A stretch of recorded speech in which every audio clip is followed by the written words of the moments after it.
Hotel میں نا ایک بابا جی برتن مانجتے تھے، بوڑھے آدمی تھے، 70 سال کے قریب عمر تھی. ان کا ایک بیٹا تھا، ایک بہو تھی، ایک پوتا تھا، لیکن وہ بیچارے بیٹا بیمار رہتا تھا تو لہذا وہ خود مزدوری کرتے. کہتے ہیں ایک دن وہ بابا جی میرے پاس آئے، کہنے لگے میم صاحبہ 2-4 دن کی چھٹی چاہیے. تو میں نے کہا خیریت ہے؟ کہنے لگے میڈم میرا بیٹا فوت ہو گیا.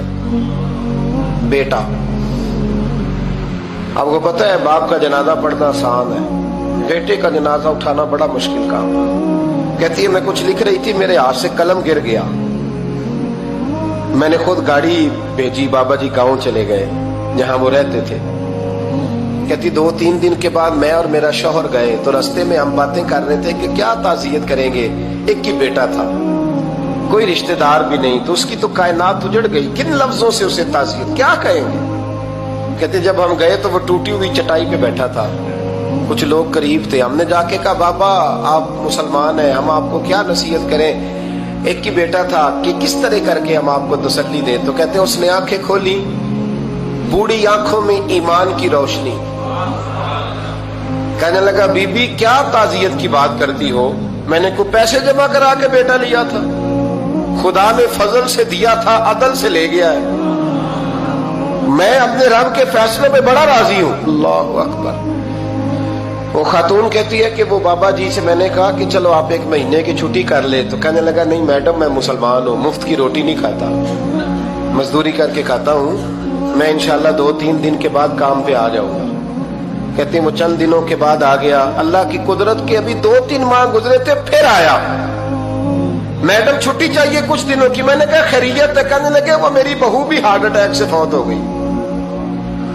کہتے اب میں بھی تڑپ گئی اور عیسائی ہو کہ میری آنکھوں میں آنسو آ گئے. میں نے کہا گھر کا دروازہ بند ہو گیا، اب یہ بیچارہ کیا کرے گا. وہ اپنے شوہر کے غم میں ہارٹ اٹیک سے فوت ہو گئی. کہتے ہم پھر 2-3 دن کے بعد تعزیت کے لیے گئے.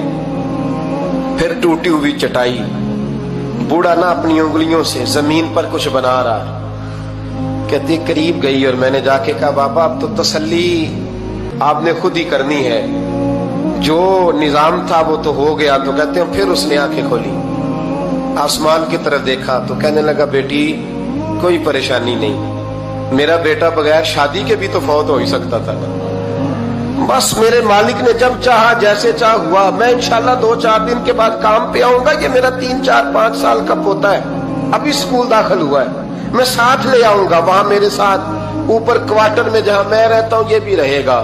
کبھی کبھی میں دیکھتی چھت پہ کھڑے ہو کے کہ دادا گھوڑا بنا ہوا ہے اور پوتا سواری کر رہا ہے. وہ سویرے اٹھتا اس کو سکول چھوڑ کے آتا، شام کو لے کے آتا، پیار کرتا، محبت کرتا. 3ری منزل پر ہم نے کوارٹر دیا ہوا تھا، وہاں دادا پوتا رہتے. اللہ تو بڑا بے نیاز ہے. کہتی ہے اقبال ایک دن نا پوتا اوپر والی منزل پہ کھیل رہا تھا، اس کا پیر پھسلا، وہ گردن کے بل زمین پہ گرا. مجھے خبر ہوئی تو میں دوڑی، ایمبولینس منگائی. خون سے لتھڑے ہوئے اس بچے کو دادے نے اپنی گود میں رکھا. اور جب ہم ہسپتال کی طرف گئے تو ہاسپٹل بعد میں آیا، جناب اسرائیل پہلے آ گئے اور کہتے ہیں وہ گود میں دم توڑ گیا. پھر دادے نے اسے اپنے ہاتھوں سے غسل دیا، پھر اس نے اپنے بوڑھے ہاتھوں سے قبر کھودی اور پھر مٹی ڈال کے کہنے لگا انا للہ و انا الیہ راجعون. جے سونا ہی میرے دکھ وچ راضی، جے سونا ہی میرے دکھ وچ راضی. پھر سکھ نو چلے ڈاواں. کہتے ہیں وہ مٹی ڈالی اس نے اور جب وہ واپس پلٹا تو میں بازو سے تھام کے ہوٹل قریب لائی اور میں نے اس کے قریب کہا کہ بابا تو ٹوٹ گیا ہے، تو بکھر گیا ہے. تو کہتے ہیں یوں اس نے ہاتھ رکھے اور یوں آنسو چھٹک دیے. کہنے لگا میڈم کیوں میرے اندر کوئی عقیدہ نہیں، میں کوئی لوارث ہوں، میرا کوئی رب نہیں، میں کیوں پریشان رہوں گا، میں تو پکا ہوا پھل ہوں. تھوڑے دن گزرے کہ قبر میں جاؤں گا اور جب جنت میں جاؤں گا تو اللہ میری بیٹے سے بھی ملاقات کرائے گا، میرے پوتے سے بھی ملاقات کرائے گا، میرا رب ساری ملاقاتیں کرا دے گا. میں اپنے اللہ کی رضا پہ بڑا راضی ہوں. وہ خاتون کہتی ہے میرا اور میرے شوہر کا کلیجہ پھٹنے لگا.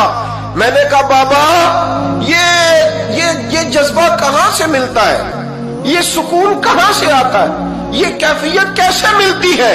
مجھے کہنے لگا تو نے لینی ہے؟ میں نے کہا تو کہنے لگا تو بھی گنبد خضرا والے نبی کا کلمہ پڑھ جا، اللہ تجھے سکون عطا کرے۔